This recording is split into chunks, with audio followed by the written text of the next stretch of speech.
You've definitely seen at least one of these DreamWorks movies: Kung Fu Panda, Puss in Boots, Megamind, Shrek. But have you ever stopped to imagine what a power ranking would look like among all the characters from this studio? I'll warn you right now, some of them are way more overpowered than you might expect. So stick with me, because I'm about to show you who the strongest DreamWorks characters really are.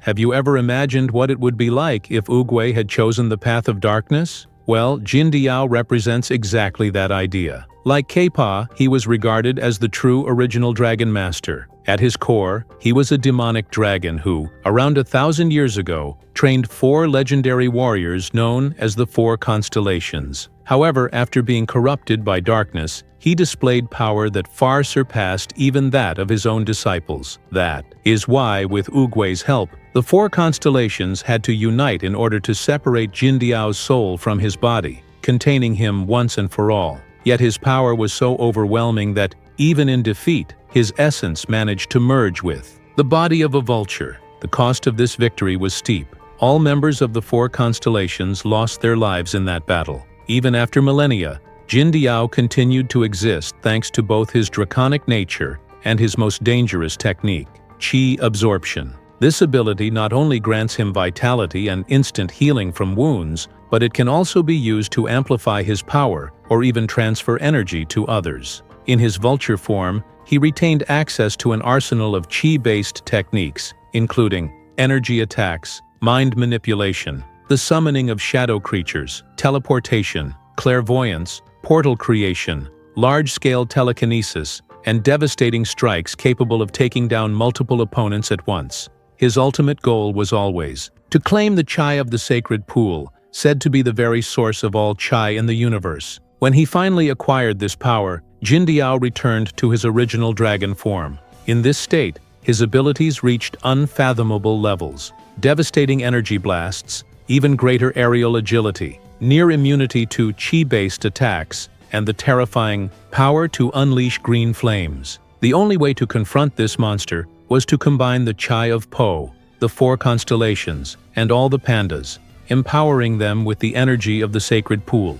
Even then, all they managed to do was once again separate Jindiao's soul from his body and seal it inside the spirit urn. However, this does not mean that he has ceased to be a threat forever. Known as the immortal trickster Monkey King, Sun Wukong is one of the most legendary figures in the entire Kung Fu Panda universe. Inspired by the famous Monkey King from Chinese mythology, he appears in the franchise with a lighter, more humorous personality. But don't be fooled. Behind that playful demeanor lies a warrior capable of striking fear into even the greatest masters. Centuries ago, Sun Wukong was falsely accused of plundering the legendary Red Jade Mine. As punishment, the gods imprisoned him, sealing him away for 500 years. They also stripped him of his most treasured possession, the magical crown, the source of much of his incredible power. Yet even after being freed half a millennium later, Sun Wukong remained astonishingly powerful. His kung fu skill rivaled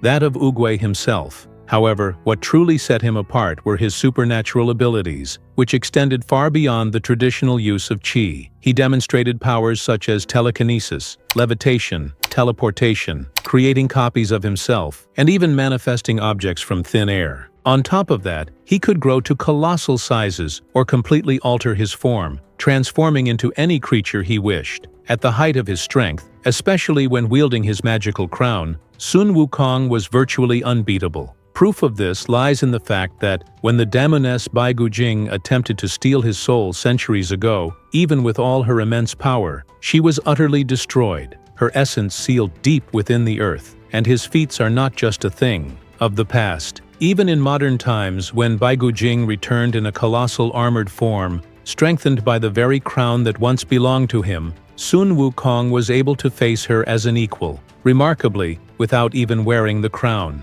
With his cunning, his mastery of Qi, and a strength bordering on the divine, Sun Wukong is without a doubt one of the most formidable characters in the entire franchise. A warrior whose brilliance and power can challenge even the will of the gods. If there is anyone who has truly unraveled the deepest mysteries of Kung Fu, that person is Master Yao. While many warriors spend their entire lives studying techniques and styles, He has reached a level so advanced that he has mastered the very rules that govern the universe itself. Some even say Yao can perform kung fu moves using only his mind. Gifted with unparalleled wisdom, Yao was the only one capable of deciphering the riddle of the sacred scroll, and he did so at only 5 years old. By the following year, he was already recognized as a prodigy. But such brilliance came at a steep price. He chose a life of complete isolation, dedicating himself to endless meditation,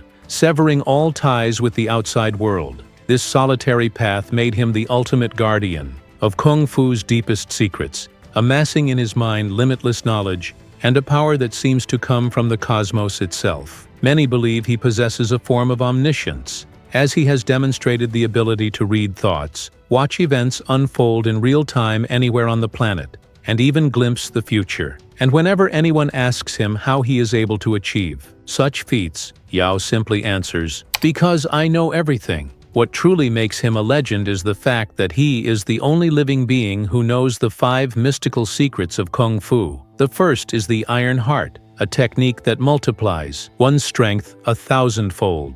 The second is the Clap of Stillness, capable of freezing anything in time. The third is the Jinshan Storm, granting the wielder the power to summon lightning and thunder. The fourth is the Furious Yanxin Strike, whose devastating energy levels everything within a 100-meter radius. And finally, the Wings of Light, which allow the user to soar freely through the skies. You may have seen other characters using these abilities, but that was only possible because the secrets were stolen from Yao's mind through a machine created by Tao Ti. Much like Oogway, he avoids conflict whenever possible, and rarely engages in battle. Despite being virtually invincible, he often acts like a distracted old man, leading many to underestimate his true power. But the question remains, with all that power, would he still be able to defeat the next character on our list?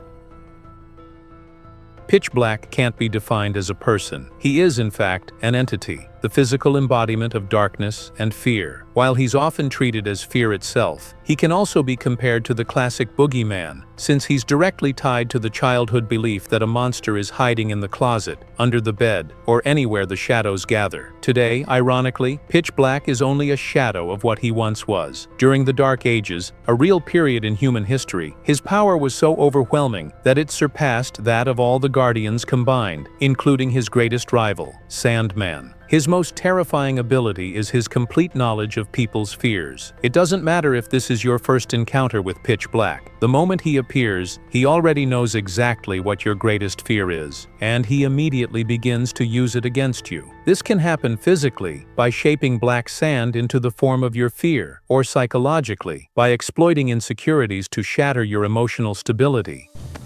I'm not afraid of you. Maybe not. But you are afraid of something. You think so, huh? I know so. It's the one thing I always know. People's greatest fears.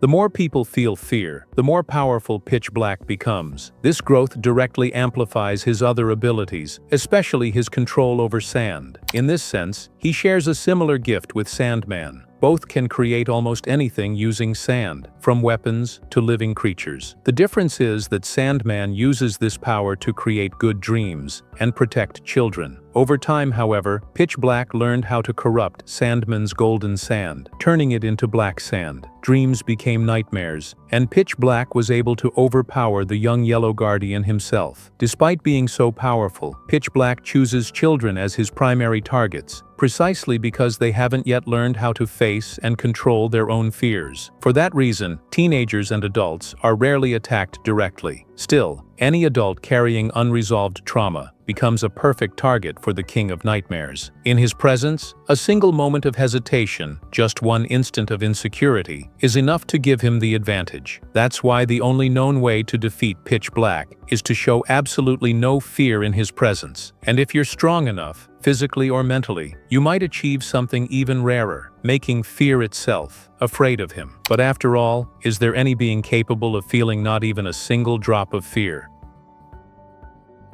If such a being exists, that someone is Metro Man. Put simply, he is DreamWorks' version of Superman, since his abilities are almost identical. Maybe that's the real punk rock. 'Cause I'm a punk rocker, yes I am. Like the DC hero, Metro Man is an alien from a destroyed planet who ended up being raised by humans here on Earth. The big difference is that, from a very early age, Metro Man had already mastered all of his powers to perfection, even as a baby. His list of abilities is absurd: flight, superhuman strength, complete invulnerability, heat vision, near light speed movement, the ability to walk on water, X-ray vision, and even a natural talent for singing. That last detail, obviously, isn't part of the classic Superman package, but it says a lot about who he is. Weaving lyrical magic. Check this out. I have eyes that can see right through lead. In some ways, Metro Man is actually even more terrifyingly powerful than the Man of Steel himself. That's because, unlike the DC hero, he simply has no weaknesses. There's no kryptonite, no hidden trauma, and no psychological pressure point that can be exploited to intimidate or weaken him. It's no coincidence that Megamind was never able to defeat him. If at any point Metro Man claimed to feel fear or revealed some kind of vulnerability, know that it was all just an act. Even when he was hit by Megamind's famous death ray, the hero's only reaction was a smile. If that supposed weakness to copper were real, he would definitely be much lower on our list, but since it never was, Metro Man firmly holds this spot. He is so powerful and so confident that people trust him blindly, to the point of not even worrying when he decides to juggle several babies at once. After all, they're in the hands of the strongest and most self-assured being in the world, at least within his own universe. From this point on, we enter a very different territory. These are characters who go beyond any common notion of power, entities so absolute that defeating them is simply impossible, even within their own universes. And the next name on the list is Death, above all others. In the most recent Puss in Boots movie, we're introduced to a very unconventional bounty hunter who presents himself as such. And we're not talking about metaphors, symbolism, poetry, or philosophical interpretations. That hunter was Death, in the most literal sense possible. And I don't mean it metaphorically or rhetorically or poetically or theoretically or in any other fancy way. I'm Death, straight up. She appears as a wolf wielding 2 sickles, with combat skills that utterly humiliate even the most confident fighters. It was Death who made Puss in Boots feel fear for the first time in his entire life, and who shattered the hero's famous claim that no blade had ever touched him. That encounter left deep scars, creating a trauma that completely changed the cat. As an entity, Death is not bound by space. She could appear anywhere Puss was, whether in a magical forest or in the middle of a crowd. Nothing could stop the wolf from showing up whenever she pleased. And these are just the abilities the movie shows us. We're only scratching the surface. Now think about this. It's not only humans who die, stars die too, which means that this small wolf carries power on a universal scale, something that would surely make even Jack Horner green with envy. In other words, what we saw in the film doesn't come close to even 1% of this entity's true power. Death began hunting Puss in Boots because he never valued his 9 lives. But once she realized that the hero had finally learned to respect and protect his last chance, she lost her reason to continue the chase. Puss could never defeat Death. No one can. But he did manage to escape a cruel fate. And when the two inevitably meet again in the future, it will be a different moment. Tragic, without a doubt, but strangely serene. So if you don't want to cross paths with that little wolf anytime soon, do as Puss in Boots did. Learn to value your own life while there's still time. And at the absolute top of the list, our top one, is the Prince of Egypt. The reason is simple. The movie presents none other than God. Literally God, the creator of everything, the supreme being. God with a capital G. There's no room for debate here. He takes first place without any possible contest. But now I want to hear from you. What did you think of this ranking? Do you agree or disagree? Leave your thoughts in the comments, because I know this topic brings out many different perspectives and strong opinions. If you made it this far and watched the video all the way to the end, congratulations. That's amazing. Thank you so much for watching and supporting the channel. And if you enjoyed the content, consider subscribing so you don't miss the next videos. There's new content coming every week. See you in the next video. Until next time.